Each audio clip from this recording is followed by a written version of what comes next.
Mësuese Juliana, jep një mësim në klasën e 8. Si janë këta të rinjtë e sotëm, këta fëmijët e sotëm? Këta fëmijët e sotëm janë siç kemi qenë ne në kohën tonë, por këta fëmijët e sotëm përballen me sfida më shumë se ne. Në momentin që ne jetojmë në epokë digjitale, ku teknologjia është alfa e gjithçkaje, ne harrojmë që këta fëmijë ndeshen për ditë me presionin e teknologjisë, me pasiguritë e teknologjisë, duke folur këtu edhe për pasiguritë në përdorimin e internetit, të rrjeteve sociale, ta ndeshen për ditë me presionin social, që në kohën tonë, me thënë të drejtën, nuk ka qenë në këtë shkallë. Megjithatë, më duhet t'i konceptoj si edukatore edhe si prind. Jeni në rolin e të dy. Kemi dy role tani. Patjetër, jam në rolin e edukatorës dhe të prindit. Në momentin që jam prindi një fëmije, një djali 23 vjeçar dhe një vajze 16 vjeçare, patjetër që këto sfidat, le të themi, të adoleshentëve, unë i kam kaluar në të dyja rolet. Nuk është e thjeshtë as për fëmijët, nuk është e thjeshtë as për mësuesit, le të themi, dhe nuk është e thjeshtë as në rolin e prindit. Sepse jeta është bërë e ngjeshur, duket si një film me xhirim të shpejt, dhe kjo nuk është vetëm për ne, kjo është edhe për fëmijët që ndonjëherë ne të rriturit e harrojmë këtë si faktor. Si prind do thoja që kemi disa pika të dobta në edukim, kemi harruar që ekziston. Çfarë bëjmë keq si prindër ne? Atëre, ne njohim termin prindërim pozitiv. Por sa bëjmë ne për të arritur të qenurit prind pozitiv, ose të bëjmë një prindërim pozitiv? Në biseda të lirshme me kolegë, me të afër, me shoqërinë, ne themi që na bie rasti të shkojmë në orën 8 të darkës në shtëpi. Na mjafton një lidhje telefonike me fëmijët tanë, që sado të mundemi të marrim informacion, apo t'japim informacion, në atë lidhje të shkurtër telefonike që ne si prindër e themi kemi merak, nuk jemi prezent. Pra nuk mjafton një telefonat? Absolutisht jo, dhe këtë e dim të gjithë, që nuk mjafton një telefonat. Mund të përballemi shpesh me kundërshti të tipit që shiko, po ne na duhet të punojmë, është e vërtet. Kemi kushte ekonomike jo të mira, është e vërtet. Është pa mjaftueshmëri për shkak të kërkesave të kohës, qoftë edhe t'u plotësojmë fëmijëve tanë, se ne si prindër, sidomos prindërit shqiptar, sakrifikojnë për fëmijët, edhe kjo është e vërtet. Dhe i mirëkuptoj edhe vete në të gjitha këto drejtime. Por kjo koha e humbur me fëmijët, ne nuk do të mundemi ta kthejmë kur mbrapsh. Çdo gjë është e riciklueshme. Vetëm koha jo. Gjithçka mund të kthehet mbrapsh, por koha nuk kthehet kur. Dhe këtë kohën e humbur ne ua kemi borxh fëmijëve tanë. Çfarë bëjmë keq ne? Nuk dua të them që ne bëjmë keq. Ose nuk dim të bëjmë mirë. Ne duhet të gjejmë një ekuilibër. Duhet të gjejmë një ekuilibër për kohën që kalojmë me ta, për bisedat e sinqerta, për komunikimin e hapur, për të ndërtuar ura në komunikim, për të ndërtuar besim të ndërsjellët mes palëve. Po në momentin që ne shkojmë në orën 8 të darkës, apo në 5, apo në 6, dhe kërkojmë bëhemi autoritar si prindër, bëhemi llogari kërkues dhe themi ai ke bërë këtë, ai ke bërë. Normalisht një fëmijë do përgjigjet që po, sepse koncepti i tij rreth të bërit ndryshon nga koncepti një të rriturit, rreth të bërit dhe të realizuarit të përgjegjësive dhe të detyrave. Dhe kur përballemi pastaj me rezultatet e fëmijëve, ne na vjen keq dhe themi ua, po si ka mundësi, po tash ka mundësi sepse ne nuk kemi qenë të informuar për ditë.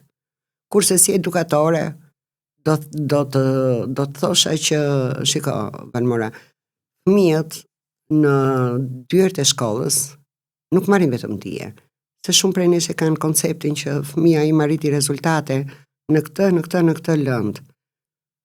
Fëmijët atje edukohen në gjitha drejtimet, edukohen për vlera, edukohen për të marrë përsipër përgjegjësi, edukohen për të menduar në mënyrë kritike, në mënyrë të thelluar, edukohen të formojnë vetë vlerësimin, të formojnë vetë besimin, vetë mësimin, në bazë të cilëve të nxënit. Pra, në shkollë fëmijët marrin shumë. Përpos edukatës në familje, përpos ndërgjegjësimit për vlerat në shoqëri, përpos respektimit, dashurisë, paqes, tolerancës, këto vlera ushqen edhe në shkollë, në dyert e shkollës. Pra unë do të thoja që le të themi në 170% të edukimit fëmijët realisht në ditët e sotme po e marrin në shkollë. Është tjetër gjë se sa një fëmijë arrin ta reflektoj këtë. Neve ndoshta ju kujtohet që në kohën tonë prindrit na kapnin për dorë dhe na nxinin shëtitje. Një mësuese biologjie. Sot është shumë e vështirë ta marrësh fëmijën dhe ta nxjerrësh nga shtëpia, me thënë të drejtën. Jo, ne me fëmijët dalim, po për dorë nuk i kapim. Si kapim më? Jo, dhe një mësuese biologjie më ka treguar që shiko, ajo kapja për dorë nuk qe më kot në kohën e prindërve tanë, rritej serotonina, një nga 4 hormonet e lumturisë, që do të thotë njeriu krijon siguri. Dhe ajo kapja për dorë nuk ishte thjesht për treguar që unë jam prindi yt, po për treguar që unë jam këtu dhe unë jam për ty. Dhe jam me ty. Fëmijët kërkojnë garanci. Fëmijët kërkojnë besim. Fëmijët kërkojnë që ti ndërgjegjësosh për vlerat që kanë. Sepse secili prej tyre është unik, secili prej tyre është i mrekullueshëm. Dhe për prindrit është krijesa më e shtrenjtë. Dhe kur flasim për krijesën më të shtrenjtë, ne themi që kemi realizuar shumë gjëra. Kemi dhe prindër që vinë dhe thonë u veshim, u ushqejmë, u lajmë. Çfarë ju mungon? Po çfarë ju mungon? Për të ngrënë kan, për të pirë kan. Mungon prindi. Mungon prezenca. Mungon koha. Mungon të kuptuarit. Jo vetëm nga prindrit, nuk po flas tash, po flas edhe për veten që shpesh harroj të kuptoj fëmijët e mi. Harroj të dëgjoj. Po si ta bëjmë këtë gjë që ti kuptojmë fëmijët tanë? Si të kujtojmë si kemi qenë vet? Jo, nuk duhet të kemi etalon krahasimi adoleshencën, fëmijërinin tonë, se këtë bëjmë ne dhe themi ne në kohën tonë. Jo për të krahasuar, po për të kuptuar çfarë nevojash mund kemi pasur ne në ato kohë. Ose çfarë ankesash mund kemi pasur ndaj prindërve, se dhe ne kemi pasur ndaj prindërve tanë. Patjetër që po, dhe ne në adoleshencë kemi qenë rebel siç janë këta fëmijë rebel. Le të tregojmë të sinqertë. Dhe ne kemi pas ato çapkëndijqet tona, por fati jonë i mirë ishte siguria në shoqëri. Ne ishim të sigurt në shoqëri. Dhe pikërisht këtu ne nuk arrim të kuptojmë që për këta fëmijë sfidë, sepse ne jemi në një farë kuptimi prindër të friksuar, edhe u themi mos këtu se do ndodh kjo, mos këtu se do ndodh kjo. Unë jam dakord që ti paralajmërojmë për rreziqet, por jo t'ua bëjmë pjesë të mendësisë së tyre, pjesë të psikologjisë së tyre, dhe ne rrisim fëmijë të traumatizuar, të friksuar. Ne fëmijët deri në moshën 18 vjeçe i quajmë akoma fëmijë dhe kemi frikë t'u japim përgjegjësi. Ne shpesh edhe si mësuese, po edhe me vajzën diskutojmë dhe me të afërmit që ore ishte kohë e bukur ajo, ishte gjë vërtet e bukur ajo ku merrnim ne fshesën dhe leckën, tani ca me detyrim, është e vërtet edhe na detyronin, po keq nuk na bëri kjo gjë neve. Kush na ka penguar ne si prindër, si nana? Që fëmijëve tanë t'u themi, urdhëroj një fshesë, një leckë, dhe sa të arrish ti, dhe sa të duash ti.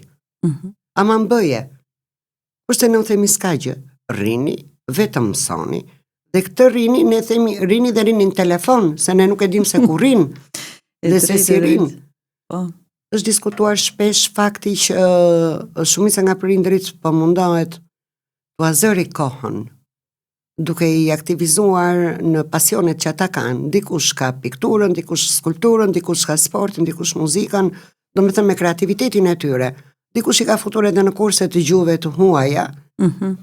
Është e drejtë e prindërve. Edhe unë jam shumë dakord me këtë lloj formimi. Por pas kësaj fëmijët marrin telefonin dhe qëndrojnë atje. Unë mbaj mend deri vonë vërtet, prindërit e mi mbanin një libër në dorë para se të lexonin. Një gazetë apo një revistë. Dhe kjo ishte edukat në familjen tonë, dhe jo vetëm në tonën, për të vërtetës. Kur diskutonim, lexonim në familje dhe diskutonim për mbajtjen. Edhe kjo bëj jo më kot nga prindi, për të kuptuar që ke lexuar apo ke mbajt librin formalisht. Apo thjesht ke menduar se ke lexuar. Shiko, nuk ka receta, Valmora. Në këndvështrimin tim fëmijët janë të ndryshëm, prindrit janë të ndryshëm. Por fëmijët tash edhe njerë kanë aftësitë e tyre. Kanë prirjet e tyre. Kanë mënyrat e tyre të nxënit. Ne themi lezoje dhe bëje si prindër. Se s'mësove ti. Po ndoshta në këtë moment unë pata një problem emocional. Ndoshta unë ndjeva emotiv. Ndoshta jam tip introvert. Stili imi të nxënit nuk është njësoj me të shokut tim, ose i të kuptuarit. Dua ko më tepër, apo dua ko më pak. Pra, jo shumë prindër arrin ta kuptojnë që fëmijët ndryshojnë nga njëri tjetri. Në çfarë rreziqesh ose presionesh ndodhen fëmijët e sotëm? Presioni social dhe krijimi i idhujve të rem ndikon shumë negativisht, jo vetëm tek fëmijët e të rinj, po edhe për më të rritur akoma. Duke qenë se janë gjatë gjithë kohës përpara një ekrani, përpos anëve shëndetësore dhe dëmeve shëndetësore, ka të bëjë me formimin psikologjik të fëmijëve. Ndoshta ti e mban mend që kur dolën telenovelat e para në Shqipëri, efekti tyre që i jashtëzakonshëm. Filluan njerëzit gratë sidomos të kërkonin një botë virtuale që nuk ekzistonte praktikisht. Kur mos e rritur, ne si nëna kërkuam dhe quam mendësinë tonë në një botë virtuale. Po këta që janë formuar ende, që kanë janë rrugës drejt formimit. Janë në formim. Po këta fëmijë sa rreziqe përballen. Nëse do të flisja pasaj për rreziqet e komunikimit në rrjetet sociale, të i njohin të gjithë prindrit. Kjo nuk ka nevojë të diskutohet, këtu vetëm duhet të merren masa serioze nga prindi. Ka aplikacione, edhe vetë telefoni ka kontroll prindëror. Kjo kontrolli nuk merret në formë autoriteti diktatorial, por është në një moment fëmijës ti mund të Thysha ti je për një qasje të moderuar të teknologjisë apo për bllokim total të saj deri në një farë moshe? Jo, nuk jam për bllokim total. Jam, shiko, është një studim që deri në moshën 2 vjeç fëmijët nuk duhet të ekspozohen absolutisht përpara asnjë lloji ekrani. Deri në moshën 5 vjeç truri i tyre është i formuar 90% kapaciteti të trurit të një të rrituri dhe në moshën 6 vjeçare është pothuajse në kapacitetin e një të rrituri. Që do të thotë, nëse unë fëmijën e ushqej dhe jam unë që e josh me një telefon për të qenë unë më komode si prind, unë nuk është faj fëmijës tim se çfarë unë i vendos në tru që në vogli, që në nëna apo babaj të rinë rehat, pin kafen, të rinë në telefonat e tyre. Unë nuk gjej arsye tjetër për të vërtetës. Nuk gjej arsye tjetër. Po ka arsyetimi i tyre, justifikimi është që nuk ha fëmia do pak celularin para. Po tani? Po në kopës si hanë fëmijët. Se me celular dhe me ekrane nuk i ushqejnë për kopshte. Pra fëmija ushqehet edhe pak to, fëmija rritet edhe pak to mjete teknologjike. Mori boom përdorimi teknologjisë që në mësimdhënien online në kohën e Covidit. Që ne mbajmë mend të gjithë, se deri atëherë nuk që shtrirë në këtë masë përdorimi. Mbas asaj fëmijës ju bë mjet jetik në komunikim, po edhe në përgjithësi që kishte. Për çfarë mund ta përdorin fëmijët telefonin? Nëse mund të japim një lloj orientimi edhe për nëna dhe baballarët që po na dëgjojnë, për çfarë? Për projektet, flasim që kanë arritur një moshë 12, 13 apo 14 vjeç, jo më të vegjël. Për mua telefoni si telefon, si aparat telefonik, nuk duhet përdorur deri në moshën 15 vjeçare. Sepse nëse ti do vërtet që të kesh komunikim si prind, janë disa Samsung ose Nokia që janë me butona, edhe mjafton me një kartë atje, ti e ke fëmijën.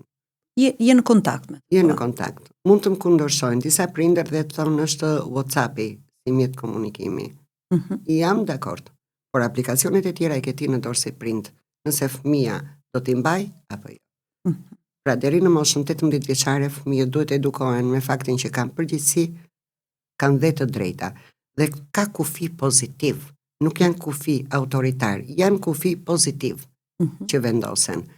Nëse do të flasim për përdorimin e teknologjisë në mësimdhënie apo në jetën e tyre të përditshme, këtu ndryshon diskutimi. Këtu ka laptop, ka desktop, që ata mund ta përdorin, po edhe aty me një kontroll prindëror. Ka iPad. Pra, telefoni nuk ka arsye që të përdoret vazhdimisht nga fëmijët, dhe arrim pastaj në pikën që diskutojmë edhe në institucionet arsimore përdorimin e telefonit. Dhe bëhet ky një shkak konflikti mes fëmijës edhe mes mësuesit. Si ndikon ky përdorim i tepruar mbasi i teknologjisë së fëmijëve shqiptar në punën tuaj të përditshme si mësuese, si staf pedagogjik? A e vini re diferencë kur e krahasoni mbase me brezat të mëparshëm, këto brezat e tanishëm? Patjetër që po. Dhe a është teknologjia një nga shkaktarët të këtyre ndryshimeve apo? Unë do të thosha që është kryesorja dhe nuk e them. Kryesorja, po, në këtë nuk e them vetëm unë, por e thon studiues, e thon koleg të mi, e thon edhe prindër. Diçka të tillë. I pa kontrolluar është armëbrastare. I kontrolluar dhe me mas është i dobishëm. Nëse ne do t'u lëmë në dorë fëmijëve celularin, ata i ke deri në orën 3 të natës të konfirmuar apo të pohuar nga fëmijët. Çfarë shkakton? Po. Jo nga të gjithë. Po flas raste përdorimi, jo nga të gjithë, se ka, le të themi, ne nuk po flasim për të gjithë fëmijët dhe për të gjithë prindërit. Ne po themi një fenomen që po diskutohet dhe po ngrihet zëri për këtë fenomen. Pa gjetur fajtor, sepse ndonjëherë shkolla dhe prindi ja drejtojnë gishin njëri tjetrit. Jo, pa gjetur fajtor. Duke u ndërgjegjësuar që të dy institucionet, dhe familja është institucion, dhe është institucioni bazë i edukimit të fëmijës, të dy institucionet të marrin përsipër përgjegjësi, të analizojnë pikat e forta dhe të dobta dhe të përmirësojmë punën tonë.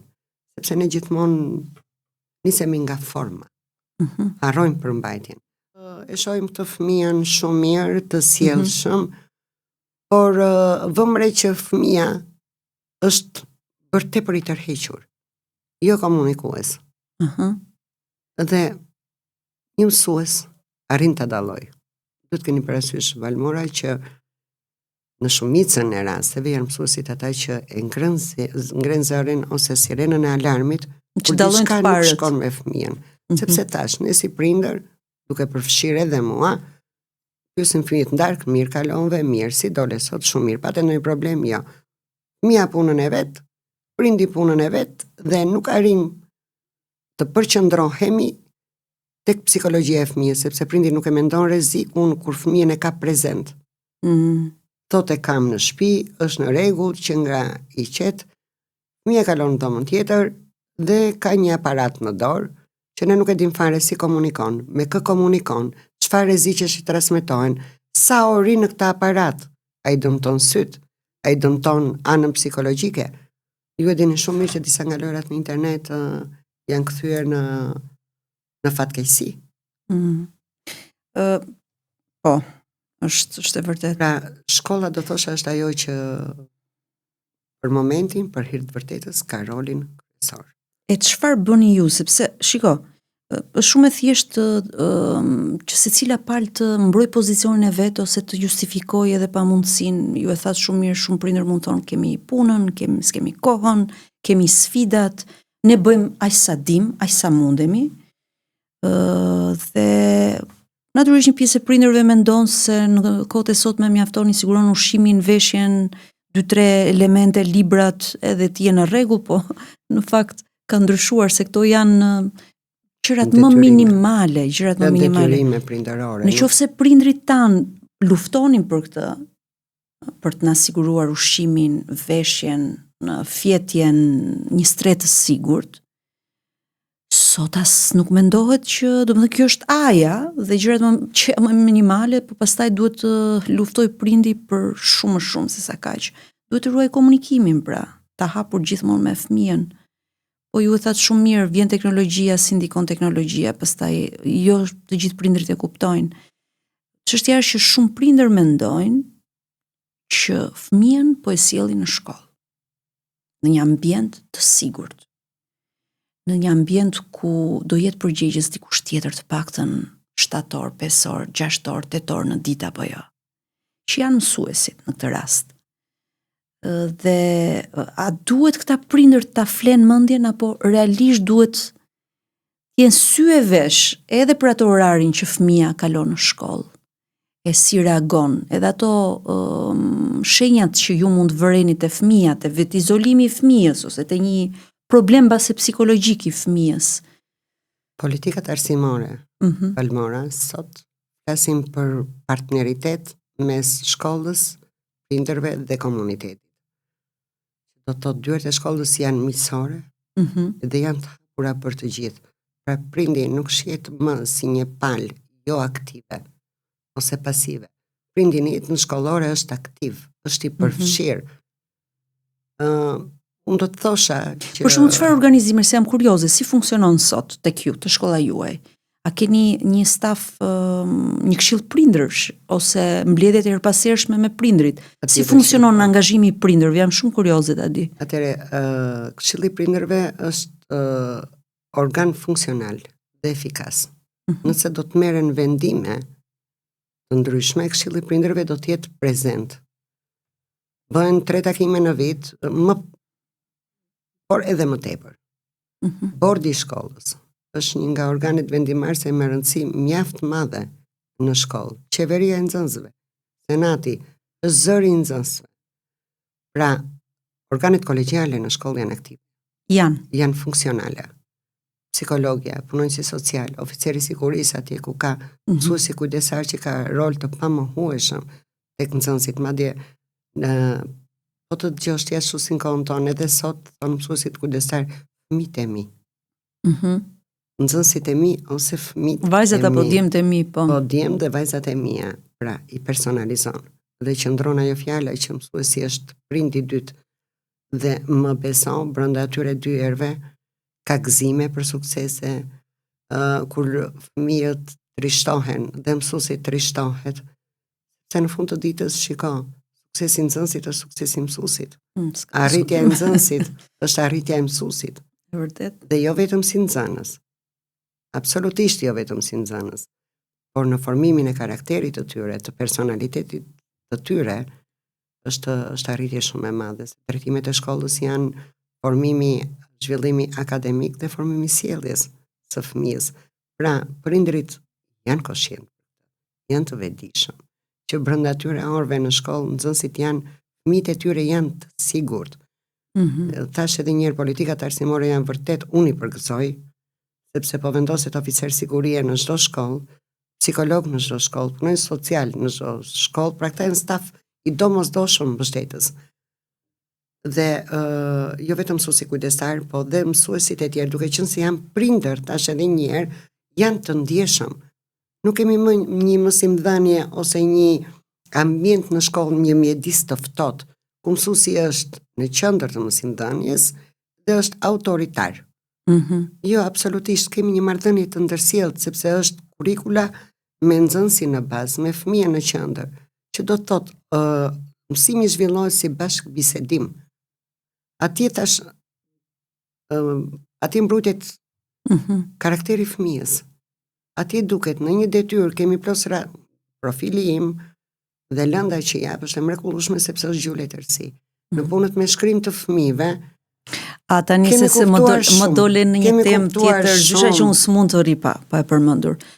Unë mendoj që në përgjithësi nëse një fëmijë i cili rritet më pas mund dalim në vlerësimi që ka një formim të mirë dhe solid në gjuhën shqipe, mendoj që ka shumë gjasa të ketë në tërësi një formim shumë të mirë, për faktin se gjuha shqipe, nuk e di sa bini ju dakord se ju jeni ekspertja e kësaj, por e kësaj gjëje, por gjuha shqipe vendoset në vitet e para, po jo.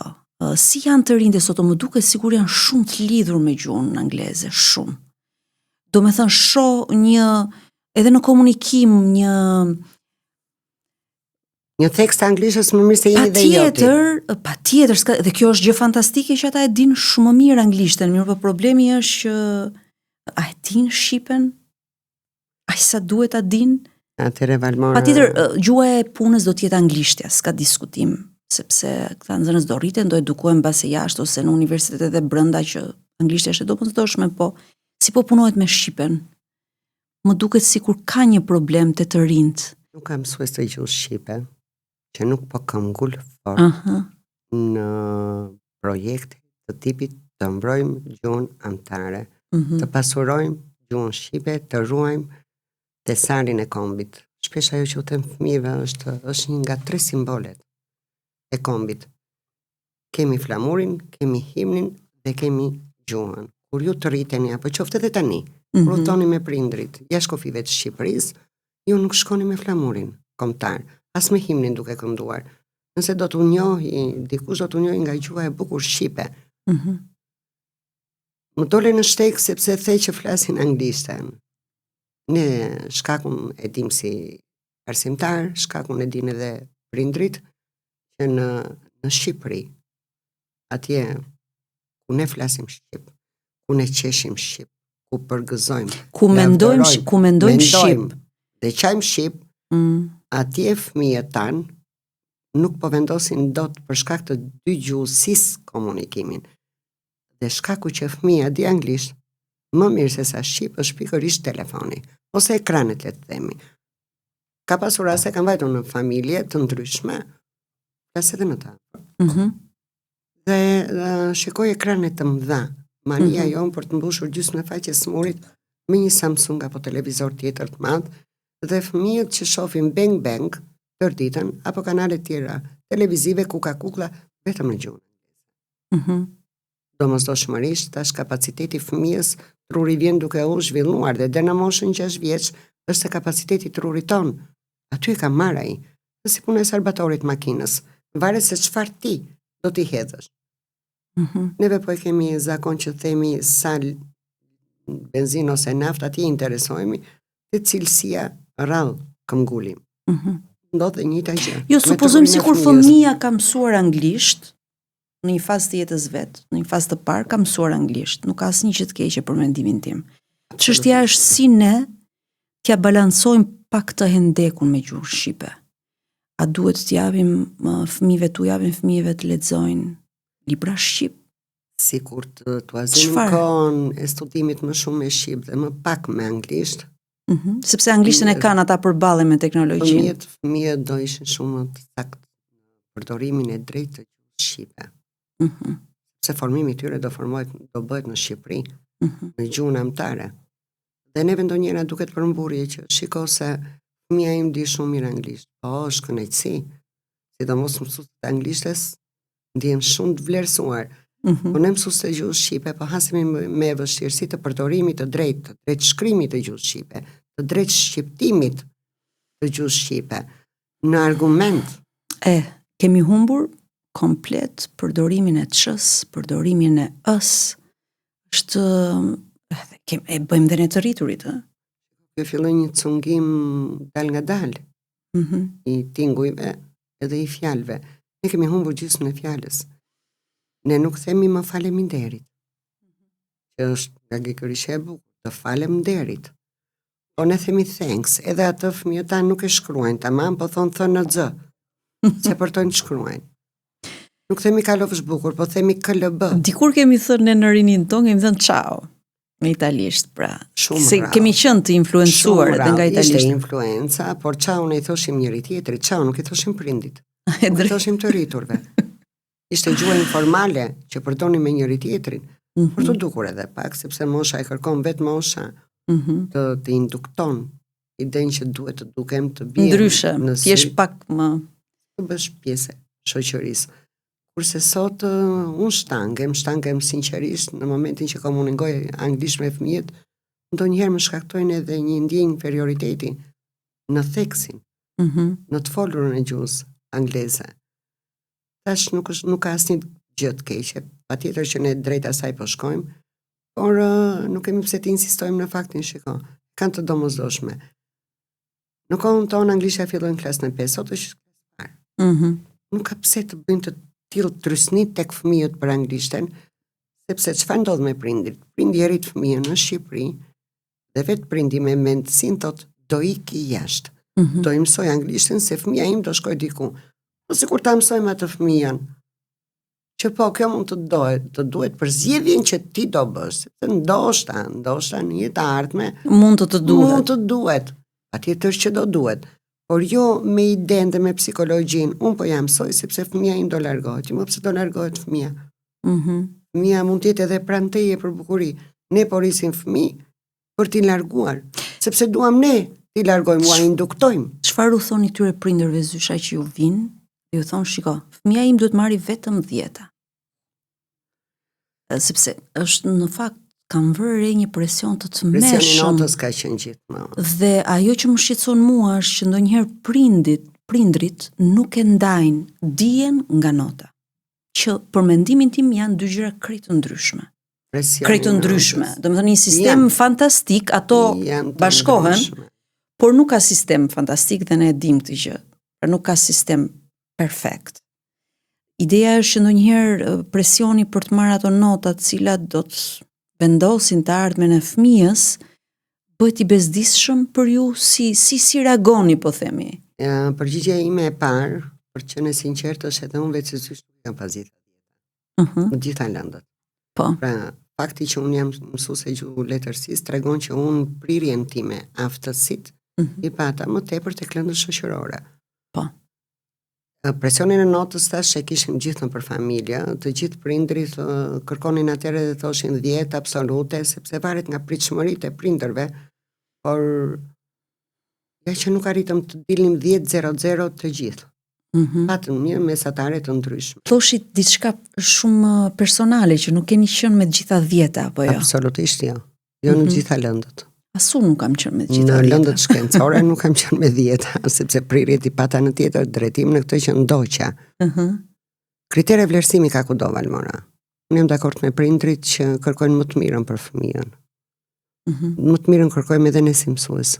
Edhe ne kërkojmë atë 10-ën. Dhe mundësish për sa fëmijë kemi. Japim sim, aq 10 duam. Po, pyetja është kërkojmë dijen apo kërkojmë notën? Shiko, kjo varet pastaj nga vetë prindi, sepse dhe prindi nëse mban komunikim të vazhdueshëm me shkollën, dhe të hapur, dhe të sinqert, është i vetëdijshëm që një fëmijë që merr 10 në matematikë, ndoshta në orën në lëndën e gjuhës nuk e merr. Pra nuk e arrin në bazë kritereve dhe standardeve të vlerësimit, jo sepse mësuesi apo prindi duan. Dhe vlerësimi gjithmonë është objektiv. Kjo është alfa në shkollë.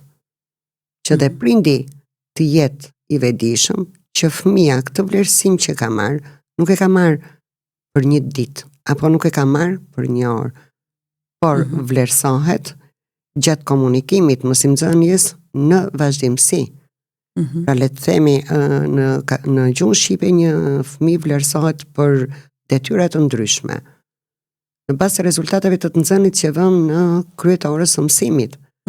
Gjithashtu edhe në bazë të testeve, në bazë të projekteve, prandaj dhe projektet kanë qenë me shtrirje afatgjatë, me fazat të shtrirja gjatë gjithë vitit shkollor. Di, zysha se më përmendet projektet, di që njësër projekte keni implementuar në shkollë që duken shumë interesante. Ne kemi ndjekur me stafin ton historinë e Zajmirit, për shembull, një prind i cili kishte bërë të pamundur për fëmijët e vet, i kishte edukuar ata, i ndiqte, kishte marrë pjesë edhe në disa trajnime, bënte pjesë në këshillin në mos gaboj të prindërve, ishte pjesë e komunitetit të rom dhe na bëri shumë përshtypje se sa luftonte për fëmijët e tij.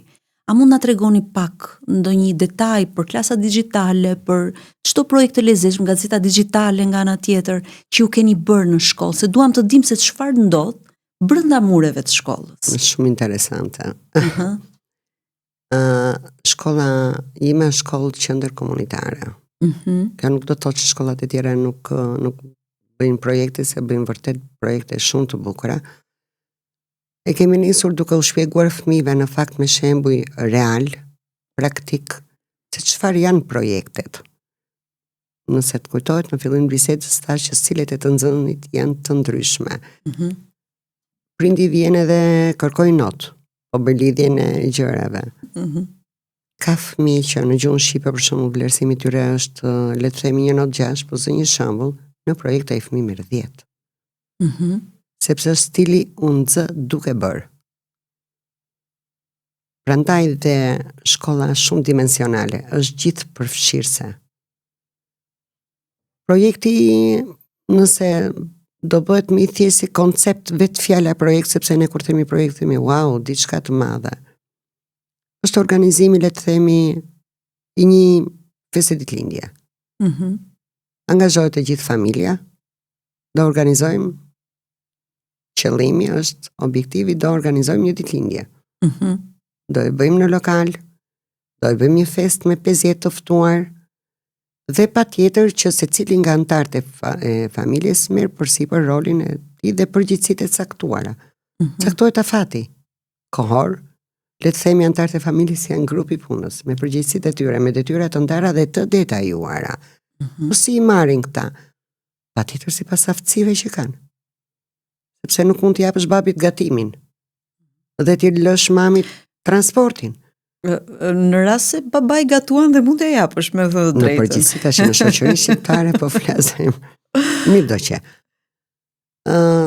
Ka një afat të caktuar kohor, që do t'jem përgati për shembull e gjithë festa për një javë, dikush do merret me të ftuarit, me organizimin dhe detajimin nga ana digjitale e ftesave për të ftuarit, dhe në fund të dali produkti. Do dalë një fest shumë e bukur, e organizuar ditëlindje për kënaqësinë e të gjithëve. Është e njëjta gjë. Nuk ka asnjë lloj ndryshimi. Pra, në bashkëpunim me prindrit, vendoset tema e projekteve. Flas për projektet ndërlindore, sepse janë tepër të rëndësishme në shkollë. Brenda dyerve të shkollës, edhe prindrit të kuptojnë që ajo temë që përzihet me mendimin e fëmijëve dhe të vetë prindërve.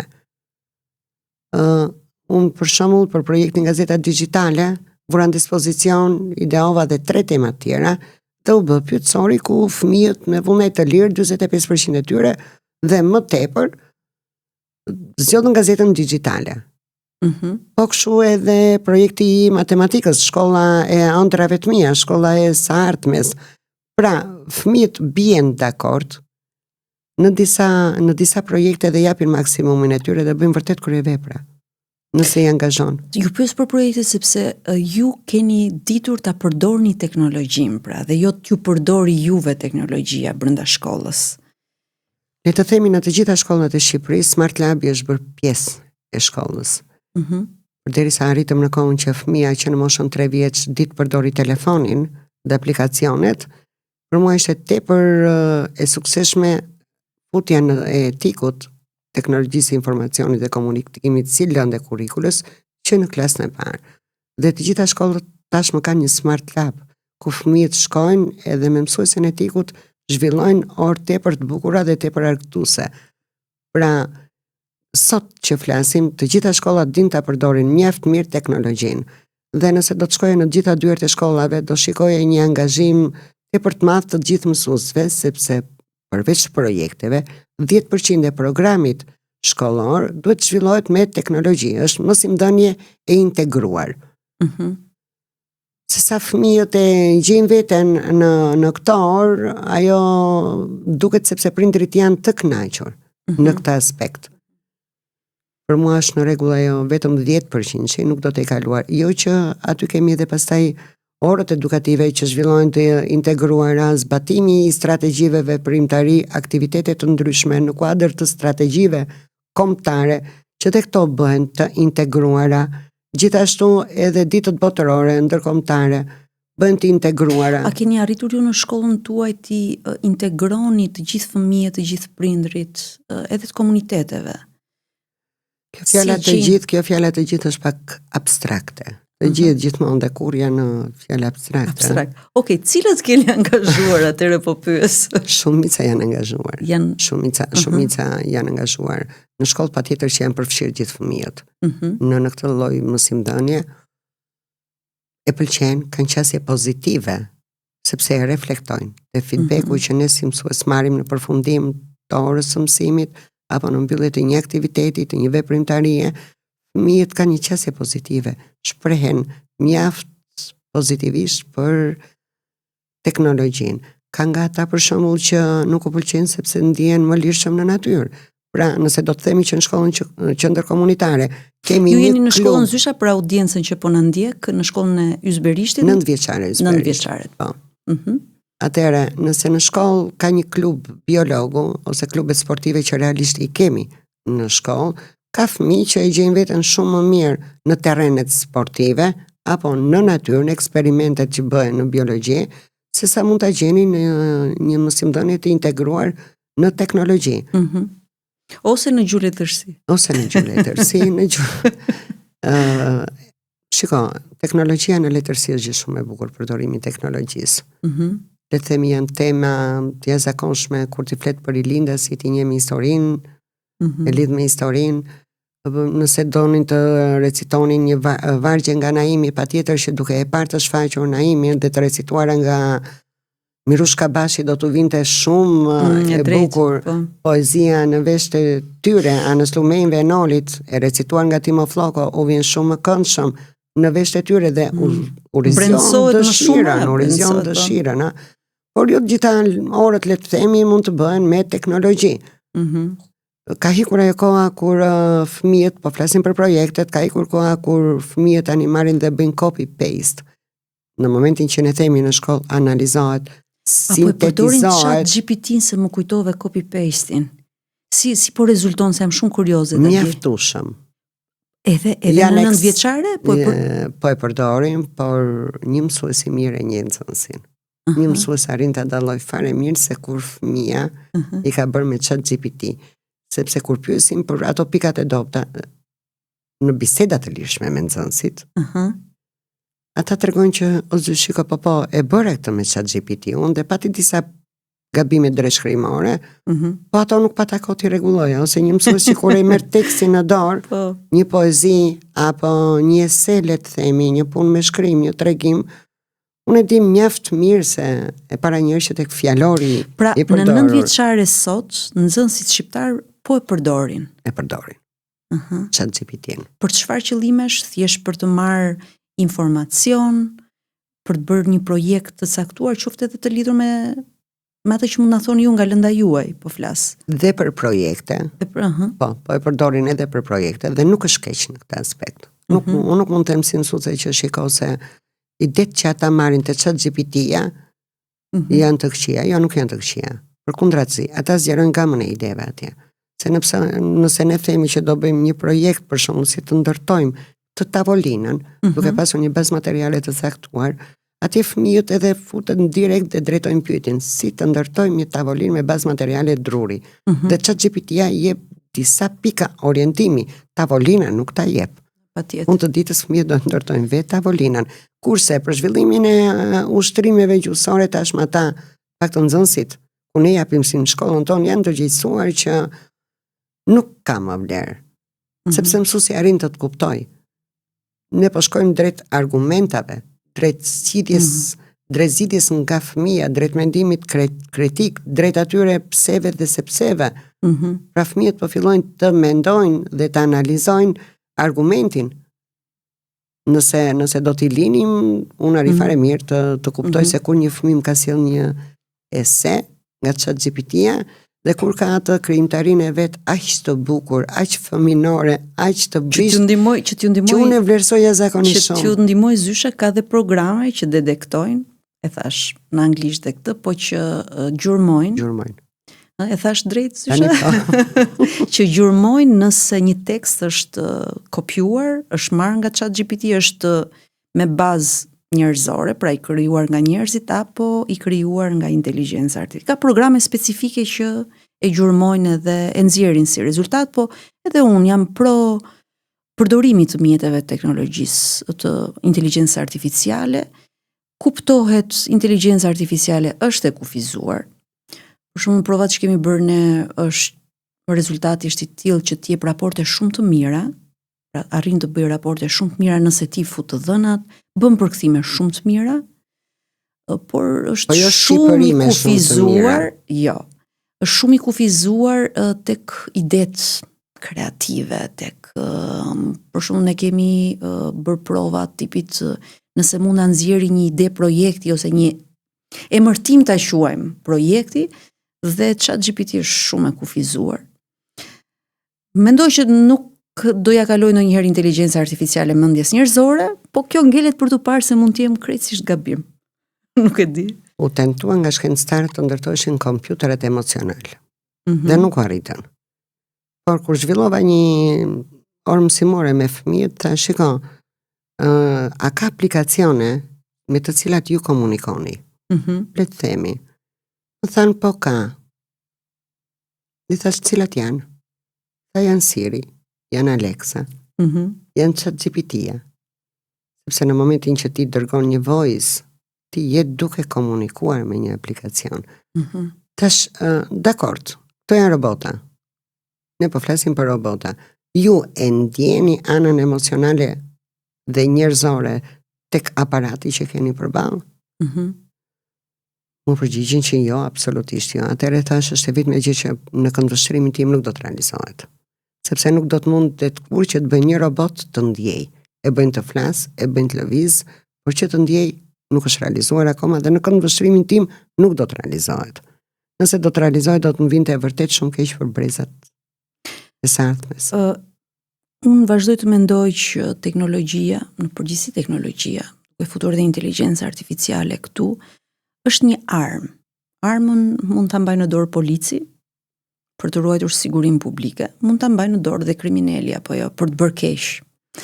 Kështu që varet shumë këtë mjetin që mund të bëjë gjithçka se si e përdor dhe të tentojmë të përpiqemi të jemi më të zgjuar për ta përdorur teknologjinë, për ta vënë, për ta bërë efikase në mënyrën e duhur. Shiko, ne folëm për armë. Jepet mbi 18 vjeç. Në mënyrë figurative, pikërisht metaforike. Se mund na dëgjoni edhe nxënës edhe. Pikërisht pra, në mënyrë metaforike jepet mbi 18 vjeç, jo më kot pra. Që do jetë e mira që fëmijët jenë të orientuar në çdo hap të tyre deri në moshën 18 vjeç. Duhet t'i mësojmë që tani se sa i rëndësishëm është edukimi mediatik, se sa i rëndësishëm është që ta të kuptojnë efektet e përmbajtjeve që shikojnë, të kuptojnë besueshmërinë e burimeve të tyre, të kuptojnë nëse janë duke u mashtruar online, dhe duhet është një punë që duhet bërë për ditë. Shkolla po bën një punë të jashtëzakonshme në këtë drejtim. Këto për shembull zhvillojnë projekte të veçanta, siguria në internet. Dhe ka biseda, në bazë është edhe strategjia kombëtare siguria në internet dhe nuk ka shkollë valmora që nuk i zhvillon këtë lloj diskutimesh. Është bashkëpunimi për shembull me Alo 116, që është mjaft efikas. Ka bashkëpunime me OJQ dhe OJF të ndryshme që janë specialistë dhe ekspert në këtë fushë. Pra, dhe shkolla vetë ka mbështetje, gjen mbështetje. Por në filtrimin e informacioneve ne si mësues jemi tepër të kujdesshëm, sepse i udhëzojmë sakt që themi nëse linku nuk ka .gov.al ose .edu, pikal atje, shikoni se nuk është një informacion që duhet marrë shumë në konsiderat. Dhe kemi bërë provë, her pas here me nxënësit, kemi kërkuar një informacion dhe e kemi përmbledhur informacionin nga 3-4 burime të ndryshme. Dhe kemi vlerësuar burimet, po. Nuk na ka dalë njëjti informacion. Pra dhe nxënësit ndërgjegjësohen nëse u tregon me fakte. Çfarë ndodh tjetër brenda shkollës suaj që ne mund ta mësojmë? Çfarë ndodh brenda familjeve tona? Është e njëjta gjë. Të them sinqerisht, me përgjegjësi të plot, është e njëjta gjë.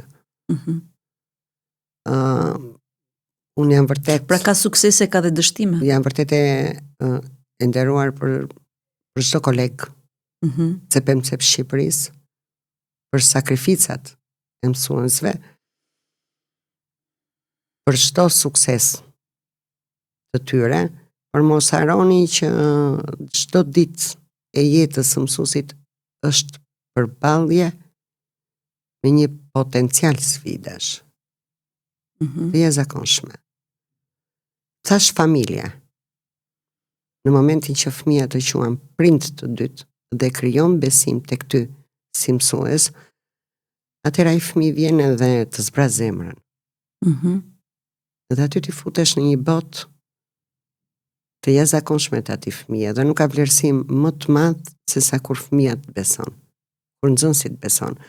Ndonjëherë na besojnë nxënësit dhe nuk na besojnë fëmijët tanë, se na besojnë nxënësit. Jo, kam këtë diskutim gjithmonë me vajzën time, nuk e zysha ime ti, më thot mua. Pikërisht, sepse ti je mami. Ka ndryshuar qasja, për i vërtetës ka ndryshuar qasja, nuk kemi më atë hendek kisha në kohë tonë që shikon mësuesi shisi, wow, me frikë, edhe me respekt. Edhe me respekt. Shiko, ka ndryshuar për mirë dhe për keq, se më duket sikur po luajm pak keq me autoritetin e mësuesit. Duke nisur që nga vetë ne prindrit, se si i orientojmë fëmijët tanë për ta respektuar figurën, se figura e mësuesit nuk respektohet kur fëmia vjen në 9 vjeçare. Respektohet që kur shkon të çerdhje për herë të parë. Edhe mënyra se si prindrit i flasin për këtë edukatorin e ri, i cili ka një autoritet, mbase në disa momente edhe më të lartë se prindrit e tij, në kuptimin e dijeve që mund t'i transmetojnë fëmijës, e edukimit dhe modelimit të sjelljeve etj. Kështu që këtu fillon dhe prandaj, jam dakord që mësuesi apo pedagogu sot nuk është ajo figura që di gjithçka, dhe është, si thua, ka monopolin e dijes, nuk e ka më. Siç ne jemi mësuar ta shohim mësuesin dhe pedagogun në sisteme që ne kemi kaluar tashmë, në sisteme ish-komuniste, dhe duket sikur mësuesit dhe pedagogët po bëjnë, pedagogët më shumë rolin e moderuesit të dijeve dhe informacionit edhe të marrëdhënieve aty në klasë, por nga ana tjetër më shqetëson shumë rënja e autoritetit, që lidhet ndoshta edhe me kushtet e punës ku mësojnë, ku punojnë sot mësuesit. Prindrit duhet kuptojnë që roli dhe impakti i mësuesit zgjat për tërë jetën. Vazhdon edhe mbas 2 orëve të shkollës. Mbaj mend në kohën kur unë studioja në 9 vjeçare dhe në gjimnaz, kishim sallën e mësuesve. Edhe sa herë kalonim taj korridori aty, kalonim shpejt, në qetësi, sepse dinim që aty mblidheshin mësuesit. Kishin ato pushimet e tyre. Ju kur mblidheni, çfarë diskutoni, çfarë do donit, që prindrit të bënin më shumë për fëmijët e tyre, që shoqëria të bënte më shumë për respektimin e autoritetit tuaj, që mbase edhe qeveria do t'ju paguante pak më shumë, mendoj, se nuk më duket që është e mjaftueshme. Kjo e mbledhur e valmore, që ndronë nuk është gjatë 5 minutësheve. është për herë? Ja, kjo është në fund procesit mësimor. Kryesisht ne themi për problematikat, diskutojmë për problematikat që hasëm atë ditë, për arritjet e fëmijëve tanë. Shiko, më ke folur aq shumë për nxënësit deri tani edhe për prindrit, për veten tuaj, më fol pak për veten. Çfarë nevojash keni ju? Si mund t'ju ndihmojmë ne si shoqëri, ju mësuesit e sotëm? Të na vlerësoni pak më shumë, të na kuptoni drejt dhe të na vlerësoni pak më shumë. Pra, ka pas prindër që fëmijët kanë vazhduar për mësuesi, kanë ardhur kanë për stazhin, praktikën tek ne, dhe pasi kanë mbaruar kanë ardhur kur fëmijët kanë fol në këndvështrimin e arsimtarit, e edukuesit, atëherë kanë ardhur në kanë dhënë dorën dhe në kanë thënë fal. Nëse keni vënë re, sepse dhe viti jeni prind, kur fëmia ka ardhur i shqetësuar, duke justifikuar që shikose mshau, shoqja, mshau, shoku në momentin që prindi shkon në shkollë dhe bëhet një ballafaqim mes palëve, na del tjetër situata. Tjetër situata. Tani instikti i vetmbrojtjes është njerëzor. Edhe ne në momente të caktuara themi gënjeshtra të bardha, është njerëzore për të justifikuar. Madje unë do thosha që brezat tani janë më të sinqertë se ne. Sa kemi qenë në kohën tonë, se ne kemi qenë më frikacak se këta. Kurse këta janë më të drejtë për drejtë. Se sa nëse janë vendosur, urat e komunikimit janë thyer hendeqet. Ka momente kur do të bëjmë kujdes sepse mund të keq përdoret kjo tolerancë nga fëmijët. Tu, hyn prap stafi. Dhe fëmijët janë aq të zgjuar sa e kuptojnë shumë mirë cili nga prindrit është më tolerant. Ose deri ku mban nëna në tolerancën e vet. Janë të parët që e kuptojnë më qartë se kushdo tjetër. Dhe gjithmonë është natyrore, mendoj unë. Edhe la shfrytëzoj nga pak këtë tolerancën që kemi. Po vërtet duhet bëjmë shumë kujdes. Unë duhet vënë në dukje. Unë po e bëj, por ti do bësh këta. Po çfarë të duhet? Të duhet kjo patjetër, hajde se do e marrim bashkë. Por këca detyra. Se kur ti mbaroje këto detyra dhe në fund unë të vlerësoja me këtë, do që shumë më mirë. Që të nxiten, të stimulojnë, të kontribojnë. Detyrat të ndara në familje, që aty fillohet. Ti ndajmë detyrat në familje. Keni ndryshuar ju në prindërimin tuaj me të dy fëmijë, se besoj janë të ndryshëm. Shumë. Shumë. Zakonisht shumë. Jeni bërë një prind më i mirë apo e keni humbur durimin? Durimin në momentet caktuara patjetër është humbur, si çdo prind shqiptar. E kemi humbur. Ishte pak e vështirë për ne të përballeshim me këto sfidat tash qoftë edhe të teknologjisë. Dhe qasja ime si prind. Dhe unë kisha nevojë për këshilla, për sugjerime, dhe unë pyesja, dhe unë merrja mendime, dhe unë kam qarë si prind. Dhe unë e kam quajtur veten shpesh nën të dështuar. Dhe unë fëmijët e mi nuk i kam me 10-0-0. Por kam luftuar shumë valmora që të kenë vlera. Tjenë njerëz me një të madhe.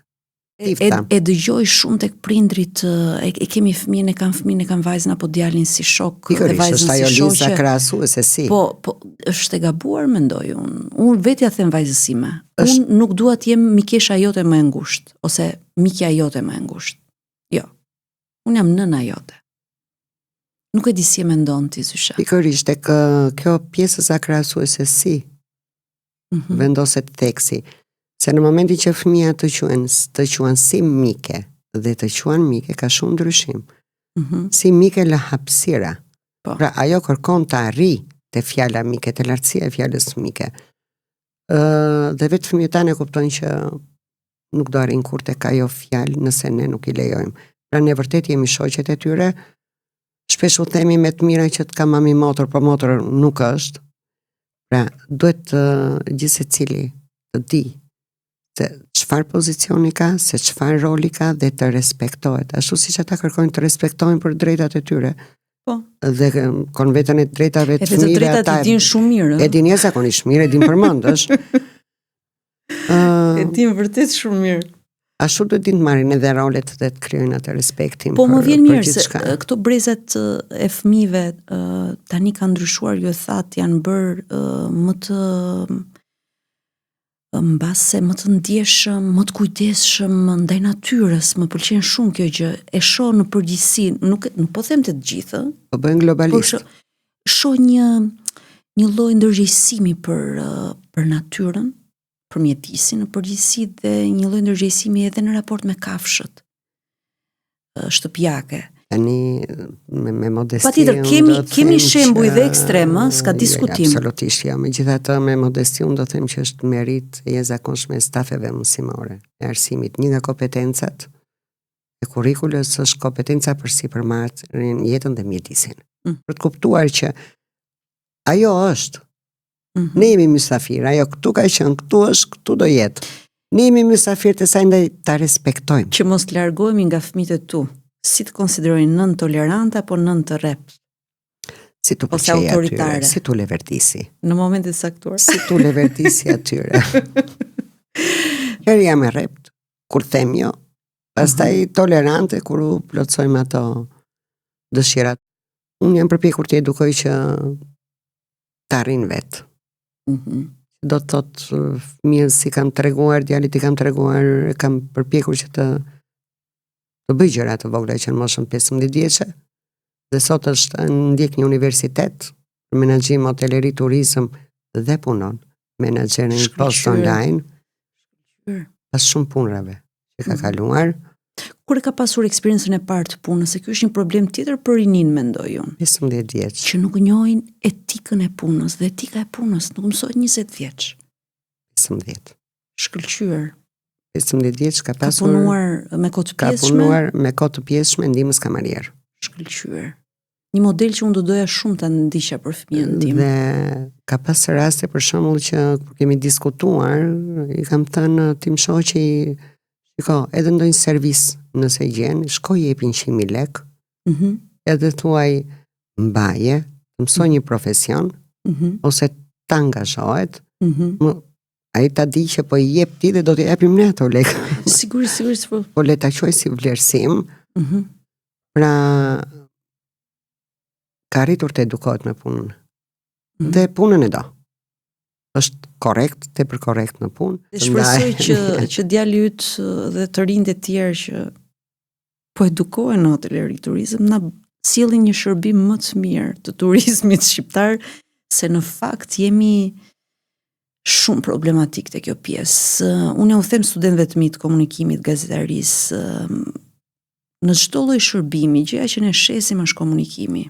Edhe më duket sikur përtej ofertës turistike ose përtej asaj ofertës gastronomike ose më duket sikur ne realisht kemi nevojë për ca trajnime shumë të mira në komunikim.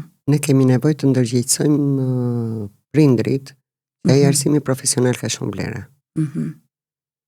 Sepse si një herë një kohë në kohën tonë që na thoshin prindrit do bëheni doktoresh dhe doktora, profesioni më i arrir, edhe sot shumica e fëmijëve po ti dëgjosh thonë që do bëjnë jurist, gjykatë, avokat, ata thurin ëndrat e tyre, është gjë jashtëzakonisht e bukur kur i dëgjon duke thurur ëndra.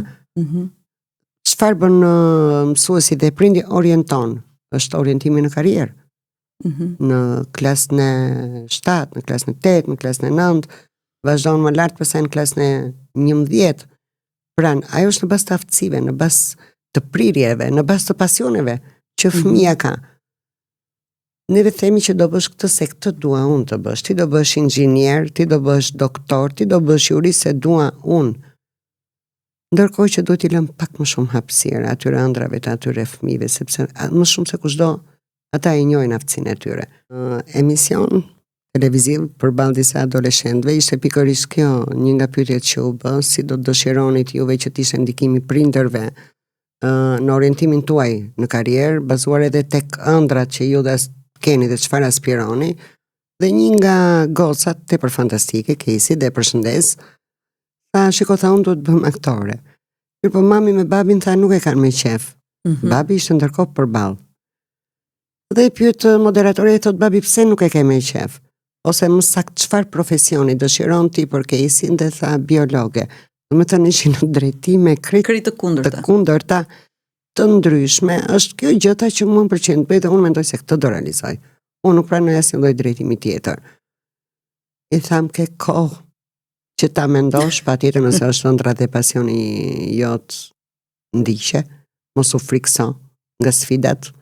Mund të rrëzohesh, siç u themi gjithë fëmijëve tanë që shiko se do rrëzohemi dhe do ngrihemi prap, po mund të vritemi gjatë rrëzimit. Dhe kjo është ajo metafora që përdorim ne për sfidat, sepse nëse ne do i themi fëmijës, shiko se unë po ta bëj jetën ty fush me lule, atëre kemi gabuar ne si prindër, se shoh që sakrifikojnë prindërit në maksimum. Jo, jetën duhet ta bëjnë vetë në fakt fëmijët. Për të lënë gjithçka gati. Këtu i kemi dëmtuar fëmijët tanë. Nëse ai nuk e prek vështirësinë, nuk e ndjen vështirësinë, ai nuk do kuptoj kur fjalën vështirësi. Nuk do ta kuptoj dot fjalën sfidë. Kurse nëse dështon, atëherë do të ngrihet përsëri. Edhe nga dështimi mund të mësosh më shumë se sa nga suksesi, s'ka diskutim. Jeta të bën provime të tilla që nuk pret përgjigje, nuk pret ankimim. Prandaj që unë mendoj Zysha që fëmijët tanë do ndjekin ëndrat e tyre dhe jo ëndrat tona.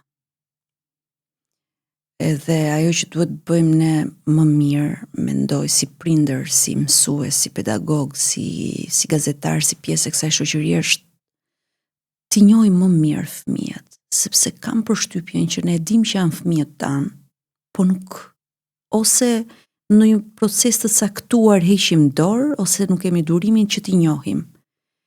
Sepse fëmijët zhvillohen gjatë rrugës, zhvillohen edhe në ëndrat e tyre, edhe në pritshmëritë e tyre, edhe në konceptet e tyre, mbi zhvillimin e karrierës së tyre.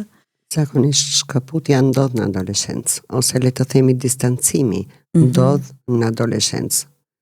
Sepse aty ku fëmia fillon edhe ngre zërin për drejtat e tij, rritet pak vetë pëlqimi, tam edhe nga presioni kërkon i social dhe i moshës ai kërkon të bjeri në sy dhe në disa pika rebelohet, aty prindi fillon edhe friksohet dhe nga një prind le të themi tolerant deri në ato momente, fillon edhe bëhet pak autoritar.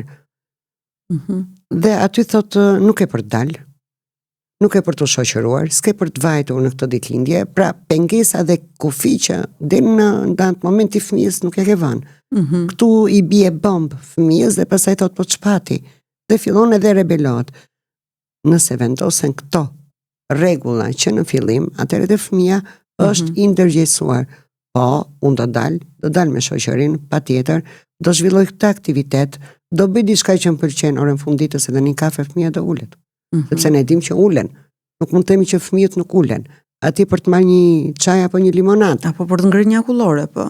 Po të jetë krijuar besueshmëria, nuk ka asnjë lloj problemi. Nëse ne do të ngrejmë zërin dhe do të ulërasim, atë di që ne e vëmë re që fëmia është prezent, aty pastaj ka filluar e kemi humbur davan si prindër.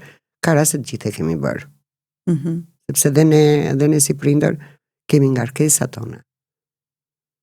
Por është jeta e atill, nuk kemi pse të themi fëmijëve që shiko se unë po përpiqem për ty, po mundohem për ty, jo mos edhe veten tonë nuk e lëm as pa veshur, as pa ngrënë, as pa pirë. Që është në fakt presioni më i keq emocional ndaj fëmijës.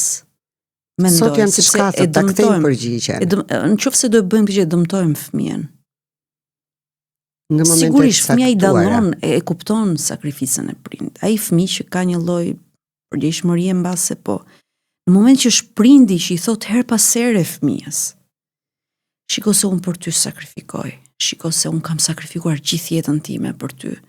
Mendoj që kjo bëhet shumë e dëmshme për personalitetin e fëmijës. Edhe në një farë mënyrë do ta reflektoj mbase në vitet më pas, mbase nuk do ta shfaq aty. Jo, ka fëmijë që drejton pyetjen, po ti ku je? Se mirë, unë po vishem, po ti s'po vishesh, unë po ushqem, po ti nuk po ushqesh. Ose ka fëmijë që ua kemi të ndene prindëre, po mirë vetë më bëre, që të bëj? Nuk më pyete.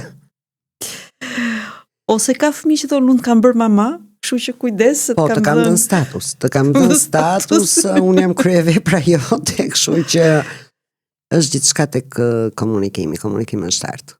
Është komunikimi, është besimi. Nuk duhet humbur gjatë adoleshencës sidomos. Jo, ajo është faza më e vështirë. Është tepër i rëndësishëm. Neve po si ta mbajmë ne si prindër këtë komunikim kur fëmia bëhet agresiv, vërtet kërkon diçka me patjetër e cila nuk është as e logjikshme për të realizuar, po themi. Psikologjia këshillon që ta lësh fëmijën të qetësohet. Është njësoj si me ne. Nëse në momentet që ne nervozohemi, kudo qofshim, dikush tjetër do na kundërvijej, atëherë do të hidheshim akoma më shumë në sulm dhe nervoziteti do të rritej. Është e njëjta gjë me fëmijën. Do ta lëm të qetësohet. Do t'i japim kohën e vet të mendohet dhe mbrapa do e marrim më vete dhe ta këshillojmë. Ta nisim edhe një herë diskutimin. Dhe të kuptoj që shiko se kjo joja ime, pavarësisht se ti u rebelove apo ngritë zërin, nuk do të thotë që nuk do ngelet jo. Por në shumë raste e kemi të humbur sepse themi u mërzit, edhe aty lëshojmë pe.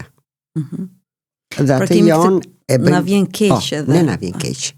Që nuk duhet ndodhi në fakt, sepse këto rregulla dhe ky lloj kufiri është për të mirën e fëmijës. Jo për të mirën tonë, për egon tonë që të ndihemi mirë apo jo. Ka fëmijë që këtë e kuptojnë.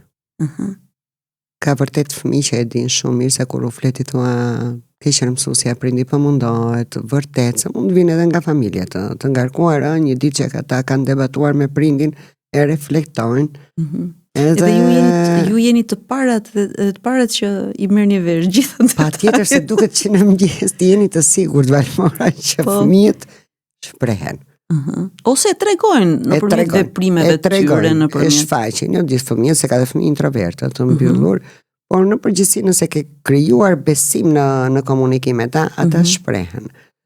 Edhe mund të tregojnë në raste të ndryshme sporadike nga familja kur janë mërzitur, nëse ti sjell shembuj nga jeta personale, shembuj të vërtet, nëse ti je i ndjeshëm, i përfshirë emocionalisht në momentin që ti këshillon atë fëmijë, ti je e bindur që ai fëmijë ka kuptuar mjaft mirë. Dhe do vjen në shtëpi me tjetër qasje, me tjetër sjellje, nëse ti arrin si mësues ti shpjegosh që shikoj ku jam edhe unë si prind, dhe unë kam problema, dhe unë ngres zërin, po keni parasysh që këto janë sakrificat tona. Ndonjëherë te kalojnë mundësinë tonë, duke qenë se kërkesat e kohës janë shumë më të mëdha se sa mundemi ne. Madje me shaka u themi, po çatu bëjmë, birë, ju doni Adidas, Nike, të veshur kokë këmbë, si t'ja bëjmë neve me firmat tuaja. Se nuk I blejmë dot, se kjo është... Ata po këto duan se shikojnë në TikTok edhe shikojnë rrjetet sociale, ose shikojnë një shok apo një shoqe, për fat mirë ka mundsinë, se nuk duhet asnjëherë të gjykojmë dhe të krahasohemi. Kështu që... Zysha, ju të qenurit mësuese apo zysh, ju ka bërë prind më të mirë, apo të qenurit prind ju ka bërë zysh më të mirë? Si mendoni? Unë kam qenë mësuese përpara se të jem prind. Pra më herët e kam filluar profesionin si mësuese. Shiko, që të them jam mësuese më mirë duhet vlerësohem nga dikush tjetër. Patjetër që e quaj veten e frust tek mësuesët. Ata që ju njohin dhe që po ju dëgjojnë tani. jam duke mësuesi gjithmonë në përmirësim, ashtu siç jemi si prindër në kërkim, jemi edhe si njerëz, si human, po edhe si mësues jemi në përmirësim, në kërkim të përmirësimit të vetes tonë. Pra mësuesi nuk ka ku shkon pa përmirësuar veten e tij. Ne folëm për zhvillim profesional, për kualifikim. Po ne jemi duke u trajnuar edhe për klasa gjithëpërfshirëse. Ne jemi duke u trajnuar edhe për problemet psikologjike, për sjellje devijante. Ne jemi duke kërkuar nga vetja më të mirën, që t'japi më të mirën tek nxënësit. Dhe kjo është profesionale, kjo nuk bëhet as për të vlerësuar më mirë në një egoizëm karrierist, po bëhet nga ana profesionale. Pra, nëse unë dua që t'i përshtatem kësaj shoqërie globaliste, hapave të shpejt në cilët po evoluon shoqëria shqiptare si pjesë e asaj globale, patjetër që unë do bëj më të mirën për veten time. Do kërkoj të trajnohem, do futem në për seminare, në tryezat e rrumbullakta, në biseda të ndryshme. Ju tha diçka paraprakisht që fëmia e shikon se çfarë prindi kërkon nga vetja. Edhe nëse nuk u vleti sot, unë shpresoj që t'u vlej në një të ardhmen, që të shikojnë se kur unë kërkoj nga vetja ime kaq shumë, atëre le të bëhet një shembull pozitiv, ose unë shpesh sjell shembuj pozitiv në shoqërinë shqiptare tek fëmijët e mi. Pra kur them nuk shkoj asnjëherë nuk gjykoj askënd, sepse ne si prindër nëse do fillonim të thoshim po shiko se filan fisteku bëri këtë sjellje jo të mirë, jo të hishme. E kemi në të rinjt kështu na thonë që jemi paragjykues, sepse na shikojnë, jemi brez tjetër, na shikojnë ndryshe. Na shikojnë si paragjykues, si pas tyre. Sepse pikërisht ka raste valmora që ne I themi po ja, ai bëri këtë. Pse se bën dhe ti për shkak? Po, ose ai bëri këtë gabim, kujdese mund ta bësh dhe ti. Dhe ka shumë fëmijë të prandaj tash janë të sinqertë që thon po pse merr shembuj të tjerë, ç'po duhet me të tjerët. Paktën fëmijët e mi e thon. Më çfarë problemi ke ti me të tjerët se ndodhi aty? Ti na ke këtu neve. Ose pse mendon më të keqen për ne, sepse ne mund të sillemi shumë mirë. Unë I them shpesh që shikoj, ju më keni bërë prind të friksuar, sinqerisht. Duke dëgjuar dhe duke qenë kështu fëmijë që të gjithë jemi nga pak zysha të friksuar në të shoqërinë tonë. Jemi, por jam përpjekur shumë që të vendos ura besimi. E kam sforcuar veten në maksimum. Duhet dhënë besim që dhe ta testosh besimin. Duhet dhënë besim, po në mas të saktuar. Dhe fëmijët ta ketë në dorë këtë kontratën që kam me ne, kontratën kuptimin edhe figurativ, edhe kontrat, që ketë sa detyrime, sa të drejta, edhe duhet testuar. Pra, unë jam për këtë që t'japësh fëmijës besimin, pastaj ti ai që menaxhon, qoftë atë kohën e hyrjes në shtëpi, kohën e daljes në shtëpi, vërtetësinë me kërri. Patjetër, po ajo koha e hyrjes dhe e daljes ka duhet ketë çfarë bën një rregullore, se ka afate kohore, gjithçka ka. Patjetër, prandaj them është edhe kontrat figurative, po edhe kontrat. Po, nuk riciklohet. Prandaj thash është edhe kontrat besimi dhe figurative, por nga ana tjetër është edhe një kontrat besimi konkrete. Nëse e shkelin atë kontrat, është fëmijë, si e bëjmë? Këtu tani nuk e di. Prindër të ndryshëm kanë zgjidhje të ndryshme. Patjetër, pra nuk ka receta, sepse ata janë fëmijë. Ne prandaj them që fëmijët do gabojnë. Po. Ja dhe ju, në 2 fëmijë besoj ca taktika me fëmijën e parë nuk kanë vlerëtur me fëmijën e dytë apo jo? Jo, sepse janë karaktere krejt të ndryshëm. Ju i njëjti prind jeni. Jam i njëjti prind. Keni evoluar, sigurisht të ndryshuar, se jam patjetër. Më tolerante. Jam bërë më tolerante, si duket edhe vajza si natyrë të bën më tolerante. Thjesht jam bërë pak më tolerante, por në momentin që them jo. Dhe joja unë dua që të vlej dhe të mirë kuptohet. Jo të kuptohet, po të mirë kuptohet.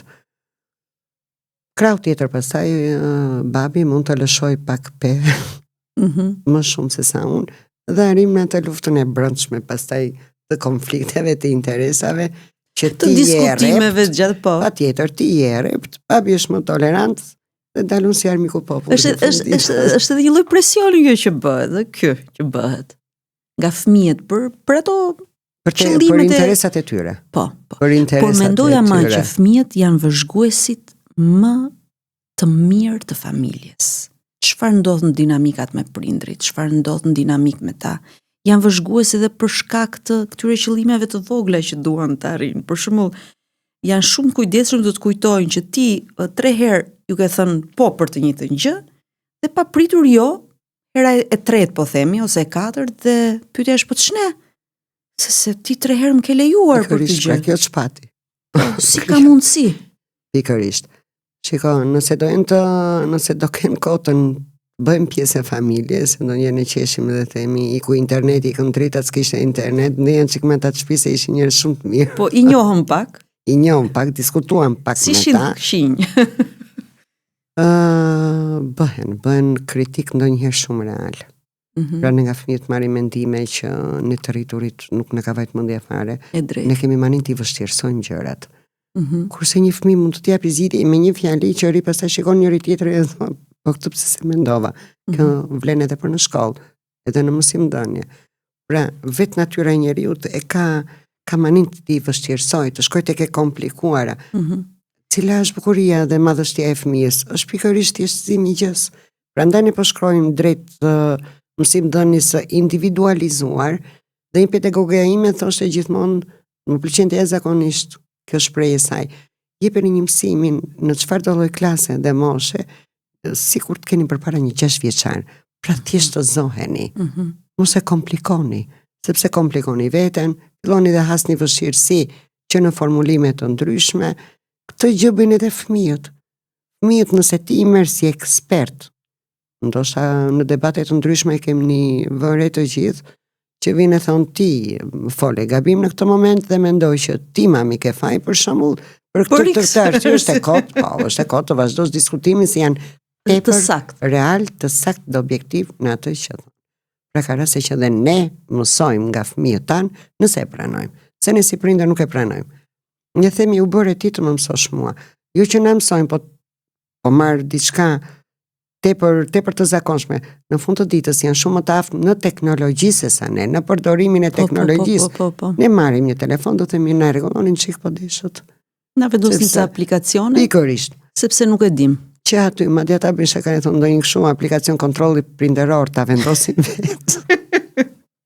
Që po të rregullojnë telefonin. Jo din në saktësisht çfarë aplikacionesh kemi në celular dhe ne nuk e dim se çfarë kemi në celularin ton. Jo, ata i kanë vënë vetë, ata i rregullojnë sepse ne e lëm në dorë të tyre, i rregullojnë, i ndryshojnë. Por nga ana tjetër, sa mirë dhe shqyqyr që janë më të mirë se ne, dhe kanë më shumë informacion se ne, se në fund fare rezultati ynë janë ata apo jo. Dhe duhet me qenë më të mirë se ne. Motivi për cilën prindi jeton është fëmia, le të themi motivi i vazhdimësisë është përjetësia. Ai është hyjnorja. Lidhja prind-fëmijë është hyjnore. Dhe nëse prindi thotë unë do jap gjithçka për fëmijën e tim, prindi e jep. Gjithçka. Ne thjesht duhet të bëhemi prindër më mirë kuptues, më të afruar, më prezent, sepse dhe fëmijët tani janë të mrekullueshëm. Nuk ka pse ti gjykojmë për çdo gabim, nuk ka pse të themi fjalën e fundit për çdo gabim të tyre. Po të themi hajde se do nxjerrim bashkë mësime nga kjo që ndodhi. Se ndoshta fëmia im gabojnë edhe për fajin tim, nuk kam qenë prezent aty, nuk kam dhënë këshillën e duhur, nuk e kam vënë re që fëmia im ka nevojë për ndihmë, e kam toleruar ose kam bërë un gabim që kam lejuar që fëmia të vi pas një orari të caktuar ku vetë shoqëria mund të jetë pak e dëmshme për moshën e fëmijës, pra nëse ne do qansemi më afër fëmijët tani janë aty. Thjesht na presin neve. Presin që ne të afrohemi më shumë. Presim që ne të bëhemi më të komunikueshëm. Përsa i përket komunikimit të prind mësues, tashmë po arrihet ky lloj komunikimi. Pra atë kundërvënie që po bëjmë disa nga prindrit, jo të gjithë me shkollën si institucion, ka shpesh raste kur nuk e pranojnë vetë fëmijët e tyre, thonë jo, mësuesi nuk pati faj, mësuesi aty, unë kam folë me mësuesin, i kam thënë, pra prindi shpesh nuk di se çfarë biseda zhvillon fëmia, nuk di zhvillimin psikologjik, emocional, çfarë ka fëmia, nuk e di fare që në fund të ditës ai në orën 2 të natës ka zhvilluar një tip debati në rrjetet sociale, duke komunikuar me çate të ndryshme, edhe kjo gjë e ka acaruar, e ka trishtuar. Ndoshta edhe unë si prind largojm herët në mëngjes, dhe as unë nuk i vëren për të vërtetës këto probleme që mund të ketë pas ose mund të ketë fëmia im. Prandaj shkolla është aty, që i vë në dukje këto. Nuk po flas për rastet ekstreme, pastaj që konflikti transmetohet në shkollë. Duhet punojmë në këtë drejtim, duhet punojmë shumë me vetë menaxhimin, pra të mësojmë fëmijës si jo vetëm prindrit e shkolla, edhe shoqëria, aftësinë vetë menaxhuese të kohës dhe aftësinë e menaxhimit të vëmendjes. Duhet vëmendje, vëmendje duhet, patjetër që po. Po gjithçka e tepruar. Jo, e kisha fjalën që vetë nxënësi apo fëmia të arrit të menaxhoj kohën më mirë vetë, sepse kam përshtypjen që kontrolli i vazhdueshëm do kishte një lloj rezultati, patjetër, nga prindrit, nga mësuesit, por mendoj që kur fëmia fiton ato aftësi se si të vetë menaxhoj kohën e vet, se si të jetë i përgjegjshëm, se si të di ato detyrimet më mirë vet, që i burojnë nga ndërgjegja e tij, edhe nga këto kufi, limite që ka mësuar, do jetë më efektiv, mendoj, sepse nuk ka sistem perfekt. Nuk ka sistem shkollor. Nuk ka sistem perfekt. Nuk ka receta perfekte. Kështu që janë gjërat në zhvillim. Janë gjërat në zhvillim edhe në përshtatje. Prapë përsëri kurrikula shkollore do të ndryshohet në përshtatje me kërkesat, me evolucionin e shoqërisë dhe të kohës. Pati sisteme arsimore që ndryshuan. Finlanda për shembull riktheu përsëri lapsin edhe letrën. Pra, sistemi arsimor po bën të pamundurën që të përshtatet me kërkesat e kohës. Atëre, duhet përshtatemi edhe ne si shoqëri, si prindër. Duhet pranojmë këto ndryshime. E kemi ne të vështirë të përshtatemi me këto ndryshimet që ndodhin në gjitha drejtimet e një shoqërie. Kurse fëmijët e kanë më të lehtë. Fëmijët përshtaten shumë shpejt se sa të rriturit në këto ndryshime. Do zvendësoja fjalën, do thosha që kontroll, nuk mund ta quaj kontroll, do ta quaja vëzhgim, do ta quaja monitorim, por mjafton të jemi aty. Tani si mundemi ne të bëjmë një ditë të zakonshme, ta bëjmë një ditë bukur, nëse themi, shiko, ulesh me fëmijën dhe i thua çfarë orari ke për nesër? Të thot lëndët shkollore, i thua u përgatite, bëre ndonjë detyrë, patë ndonjë vështirësi. Zakonisht thonë i kam bërë detyrat, i kam bërë gjitha. Atëherë, për të kuptuar ti si prind, e merr atë librin e matematikës apo gjuhës lëndës që ka, dhe thua në këtë temë po kjo është temë shumë e bukur, shiko se unë kam bërë këtë temë, unë di, po mund të mësosh një dy gjëra ti më tepër, pra vendoset një komunikim për të kuptuar ti si prind që në fund të ditës i ka zbatuar ato përgjegjësi që ka, është përgatitur vërtet fëmia. Shumica e prindërve thotë që po jo, se unë e lash në dhome dhe pas që po shkruante, kish libra para. Tani është bërë meme ajo puna e telefonit të fshehur te libri, poshtë librit. Kështu që duhet jemi më edhe kontribues, më vigjilent. Më vigjilent. Duhet jemi më vigjilent. Është beso dhe kontrollo, beso dhe monitoro. Beso dhe vëzhgo. Zvendësuam direkt dhe hoqëm kontrollin. Për qenë politikisht korrekt me të rinjt tanë. Edhe emocionalisht dhe psikologjikisht, kontrollin ata nuk e pranojnë sot si term, sepse sa më shumë ti kërkosh që të ushtrosh presion, kontrolli, aq më shumë do largohen. Se tash ndikon edhe fryma, ndikon edhe sjellja shoqërore. Kemi edukimin formal në shkollë, kemi edukimin jo formal që bëhet jashtë dyerve shkollës në përkurse, si quhen këto trajnimet. Kemi dhe edukimin informal, shkolla e jetës. Po, shkolla e jetës që gjithmonë do jetë aty dhe gjithmonë do ndikojë. Me një impakt të jashtëzakonshëm. Tani ne nuk mund të themi që fëmijën nuk do ta lejoj të rinë telefon, jo, fëmija i do rinë telefon. Unë do bëj maksimumin që fëmija ta përdor drejt telefonin. Nuk mund të themi që fëmija im nuk do dalit shkojë në një parti. Jo, dhe fëmija edhe partin do ta provoj. Mos në caktuar, si që kemi provuar dhe neve. Do ta këshilloj patjetër, do ta këshilloj sa do plas, a do ke merak. Nuk do, si çdo prind nuk do fle atë natë. Por do bëjnë sikur do flem, do bëjnë sikur do flem. Prandaj thash nuk ka receta, nuk ka receta, po mundohen të gjitha palët që të bëjnë maksimumin për fëmijët, edhe prindërit kanë ndryshuar qasja e prindërve. Sepse dhe mediat e kanë ngritur zërin le të themi dhe do ta ngrini edhe pak më tepër për vlerat e mësuesit në shoqëri. Për vlerat e këtij profesioni, se nuk është profesion, është mision. Është vërtet mision. Mësuesi, nëse do flisja për një mësues autoritar, atëherë do thosha, ora, në 3 orë nuk më përgjigj, unë i vura një vlerësim të notës 4, në fund 3 mujorit 4, 3 mujor 4, përsërit shkollën edhe e mbaroj. Mësuesit po tregohen vërtet jashtëzakonisht mirëkuptues. E para një vlerësimi 4, po u vlerësimi 4 në mësues ne quajmë veten të dështuar. Se dale, se ky fëmijë diçka e ka marrë, nuk ka marrë në rezultatin e të zënë diçka e ka marrë, ore. Rezultati i parë, objektivi i parë që thuaj dikur është të njoh, të identifikoj. Po si se pas kemi arritur fëmia të realizohet tek fëmia njohja dhe identifikimi bazuar në konceptin mësimor që po mësojmë, pra 4 le të themi po shmanget. Ne më tepër problem në përshkolla asim sot sjelljet. Janë sjelljet ato që krijon problematikën më të madhe. Që modelohen mbas edhe nga të tjerët pastaj. Shifen si shembull, është edhe fakti që arsimi 9 vjeçar është i detyrueshëm. Edhe do ta thon po ja i bëri një sjellje devijante, u mor mas në komisionin e disiplinës. Por çfarë ndodhi asgjë? Kështu që normalizohet. Kështu që vazhdon edhe bëhet një model. Atje lufton mësuesi.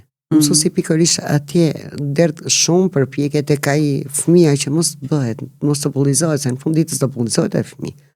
Do ndej atë presionin e të qenit ndryshe ose të treguarit me gisht. Dhe mësuesi fillon edhe punon me atë fëmijë.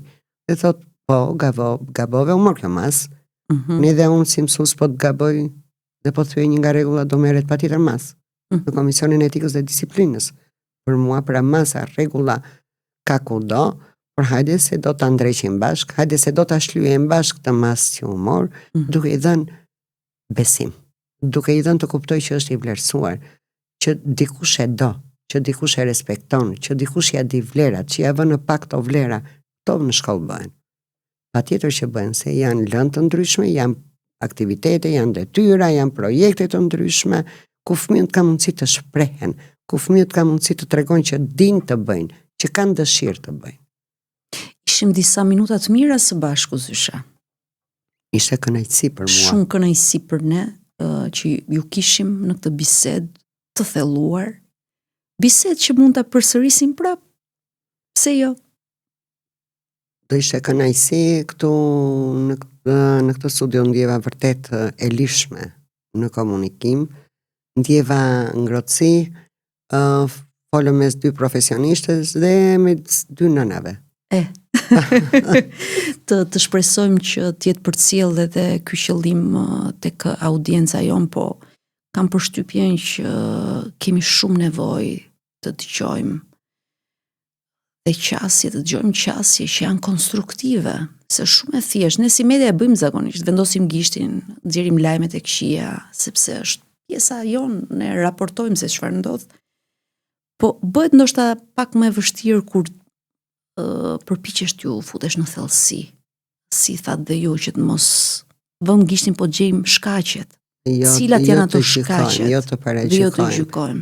do me thënë, unë nuk jam dakord të paragjykohet asnjë edhe askush, sepse në tash nëse do të fillonim të paragjykonim për një fenomen që ndodhet dhe për një humbje jete për shembull në mjekësi, do të vite keqe të paragjykoja të gjithë ata mjek apo stafin mjekësor që në fund të ditës ata shpëtojnë kush e di se sa jetë njerëzish.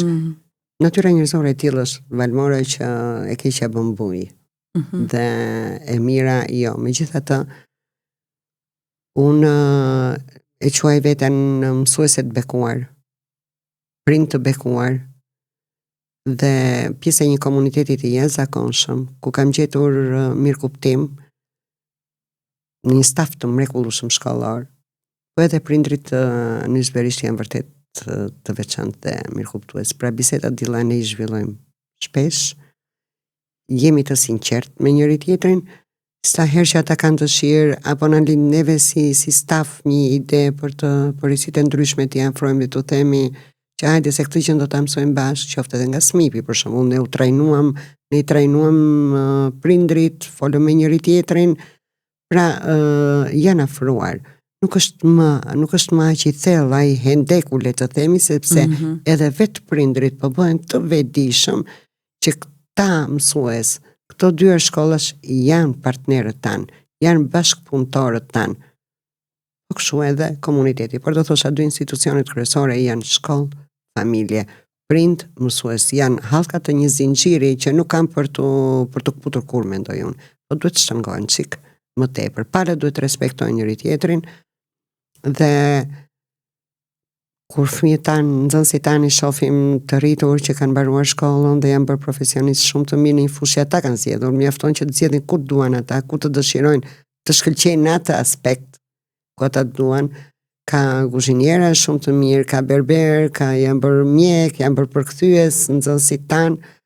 Kjo është kënaqësia e profesionit ton kaq të bukur, kur vinë edhe kthehen mbas kaq vitesh, ndoshta edhe me familje, dhe t'japin një përqafim të ngrohtë, aty gjithë bota është e jotja. Faleminderit shumë, Sushe. Ishte kënaqësi.